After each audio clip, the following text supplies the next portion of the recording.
to CarlousMoochous.com. Sorry, it's been a while since I've done one of these video vlogs. Today is Thursday, the 10th of March 2011, which is a long time since I have done any vlog whatsoever. In fact, this is actually also about the second or third take of this because I've forgotten what the hell I did with these things. Do I normally just blabble on about anything? It seems that I do, but this time I decided to write a list of things to blabble on about, so at least then there might be some structure towards it. So the first thing is, sorry for being late in my video vlogs. I had some people actually say, where's the vlogs and stuff, so here they are. Ironically, part of the reason why I haven't been doing vlogs is because I've been doing a fair bit of travel for work lately. So that should really mean there'll be more articles because I've seen more things, but unfortunately I've been a bit slack. Also had a few colds, so the last few weeks I've been to Sydney a couple of times, Perth, and off to Brisbane on Tuesday. So a fair bit of travel going on, and hopefully there'll be a little bit more travel coming up in the future. There's some exciting news, which I was saying there's some exciting news coming. I actually got a promotion, so I'm moving to central office in Canberra. So Cam and I are packing up and moving up to Canberra just in time for winter, which is really exciting. So the vlog obviously will be coming with me up there, and hopefully with the new job and the new things that will bring, there'll be a few more articles up there pretty soon. Yeah, another big change is our big holiday for August. Of course, it's still going ahead. It's our wedding. It's not going to be changed just because we've got a new job. But our destination for after the wedding has changed. Originally, we were going to spend 5 weeks traveling through Europe, and I had an article there, a video blog even, what to do in Europe in 30 days. Fortunately, not that many responded. Sorry to those of you who did, because we're not going to Europe anymore. We've decided to stay on North American continent. So, what are we doing in North America? Well, after the wedding, we're going to head down to sunny Florida, and we're going to hit Disney World in Orlando.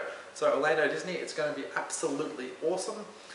There's like parks everywhere. A friend at work, as I said, a friend at work has sent me through all the park maps from their recent trip, so thanks very much, Leanne, for those. We've been looking at those and looking at stuff to do. And also the Disney video there, very American. It's quite funny to watch, but also really good for planning and working out what we want to do. So we're going to spend about 8 days in the park, and then this is where we're still undecided. We're either going to take a cruise from Miami or from San Juan in Puerto Rico around the Caribbean. So if we take the one from Miami, it's a little bit more expensive, but then we don't have to pay for that extra flight. Is a 7-day cruise around the Eastern Caribbean. Or if we go out of Puerto Rico, I like saying it like that, we'll do a 7-day cruise of the Southern Caribbean. So I'm leaning towards the Southern Caribbean. Don't really have any basis for that other than I get to say Puerto Rico more often. I'm probably going to get arrested by Puerto Rico customs sort of way of saying that all the time. Yeah, so we're going to go for a cruise. Now, anyway, we're giving it a cruise. Why not? It's a honeymoon. It seems to be a more honeymoon thing to do than sharing a room with 8 other people in a backpack dorm. Although, no, anyway, my family lived with this. And then we're going to fly up to New York, check out New York City. That'll be great. And then also rent a car from there and drive through upstate New York, and then across to Niagara Falls, Buffalo. Then we're going to cross over to the Canadian side of the falls, check out Toronto, and then basically drive from there towards the Atlantic, checking out Ottawa, Montreal, basically a bit of Eastern Canada on the way, then coming back down through Maine, Boston, and then back into New York again, then flying to Dallas and heading home. So what else have I got to talk about? Also, I thought that in these video blogs, instead of me just blabbering, I would try and have some structure. So I've been writing down on my phone some notes of what to talk about, and I thought I'd talk about some travel things that have popped up in the news of late. Qantas versus Virgin domestic business class is about to heat up quite significantly, what I can read in the forums and in some news articles. Virgin have bought some A330s, which are a lovely aircraft. Qantas have got a few of them as well. I've flown them a couple of times lately, across to Perth and up to Sydney a few times, with the seat back video, etc. Really, the back of the plane isn't where this fight's going to be fought. Virgin really want to get some of that business class passengers at the front, so they're introducing a business class. Now, not much has been released yet other than the fact that they're going to have a business class cabin, the A330s. In response to that, so Virgin are looking to start their services in May, and ironically, in about the same time, Qantas, for short of a better word, dumping a bit of capacity on the routes to possibly try and smuggle them out. You know that I'm a Qantas fan person, I got very, very excited the other day when my bronze became a silver membership, and now I have my little bag tags, which I'm yet to use, but because I don't normally check bags, but I'm going to use them one day.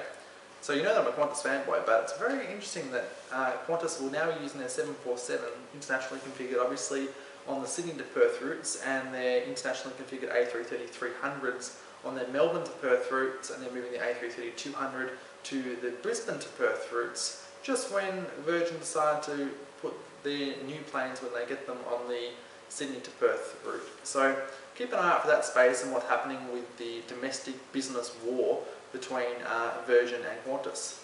That's what I'm calling it anyway, because most things that happen in the Australian aviation industry turn out to be a war at some point. They either drop prices and try and smother out, or dump a whole heavy capacity on the route. And if a 747 isn't a lot of capacity, I don't know what is. A380 maybe. Yes, so Qantas Next Gen check-in was the other thing that I was going to talk about. It's been around for a while. It's been trialled in Sydney and Perth for quite a while now, but now they've rolled out Melbourne as well. Melbourne came online the other day. I was actually there the day before it came on actually. Again, I haven't tried it yet, so next time I go flying somewhere, actually next week, I'm going to try it out, and I'll put a little video maybe of me doing it. Now that's not going to work because I'm travelling by myself. Next time I go somewhere with Cam, I'll get him to film me doing it. I'm sure he'll love that.